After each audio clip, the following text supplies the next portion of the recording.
எடப்பாடி பழனிசாமி அவர்கள் வந்து கம்யூனிஸ்ட் கட்சியில் திமுக வாங்கிட்டாங்க, கூட்டணி கட்சியெல்லாம் உஷாராக இருக்குன்னு சொல்லி சொல்கிறாரு. கண்டிப்பாக அப்படின்னா அவரோட எந்த கூட்டணி கட்சி போனாலும் அவர் விலை கொடுத்து வாங்கினா கொச்சப்படுத்துறது.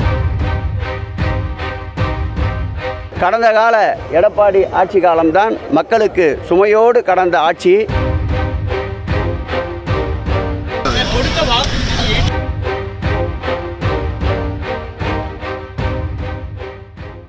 இந்த ஆண்டு பிப்ரவரி மாதம் 20ஆம் தேதி தொடங்கி அமுதகரங்கள் என்ற தலைப்பிலே தொடர்ந்து ஒரு நாளைக்கு 2 இடங்களில் 600 பேர்களுக்கு காலை சிற்றுண்டி வழங்குகின்ற நிகழ்ச்சியில் இன்றைய தினம் தொடர்ச்சியாக 196வது நிகழ்வாக நம்முடைய சூளை தபால் நிலையம் அருகிலேயும் சென்ட்ரல் அள்ளிக்குளம் அருகிலேயும் இன்றைக்கு காலை சிற்றுண்டி வழங்கப்பட்டது.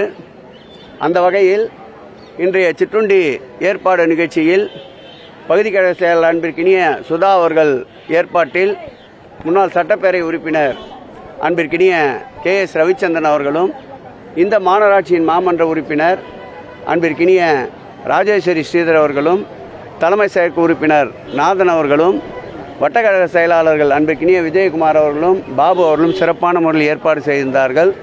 இந்த காலை உணவு திட்டம் என்பது ஓராண்டு என்று அறிவிக்கப்பட்டிருந்தது. நிச்சயம் ஓராண்டு திராவிட முன்னேற்றக் கழகத்தின் கிழக்கு மாவட்ட திராவிட முன்னேற்றக் கழகத்தில் இருக்கின்ற நிர்வாகிகள் துணையோடு நிச்சயம் நிறைவு செய்வோம் என்பதை மகிழ்ச்சியோடு தெரிவித்துக் கொள்கிறோம். வருகின்ற 7ஆம் தேதி 200வது நாள் கொளத்தூர் பகுதியிலே 200வது நிகழ்ச்சியை வைத்திருக்கிறோம் என்பதையும் மகிழ்ச்சியோடு தெரிவித்துக் கொள்கிறோம்.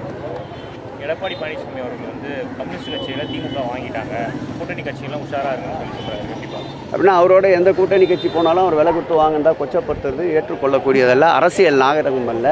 இது கொள்கை சார்ந்த கூட்டணி. இந்த கூட்டணி ஏதோ இந்த தேர்தலுக்காக அமைக்கப்பட்ட கூட்டணி அல்ல. இந்த கூட்டணி தொடர்ந்து 9 ஆண்டுகளாக பயணிக்கின்றது. இந்த கூட்டணி சந்தித்த தேர்தலெல்லாம் வெற்றி வெற்றி வெற்றி என்ற ஒரு இலக்கை நோக்கித்தான் சென்றிருக்கின்றது. இதை எப்படியாவது உடைக்க வேண்டும் என்று எவ்வளவோ திரைமறைவு நாடகங்கள், திரைமறைவில் பல நாடகங்களை அரங்கேற்றி கொண்டிருக்கின்றார். எதற்கும் மசியாததால் இப்படி ஒரு குற்றச்சாட்டை வைக்கின்றார்.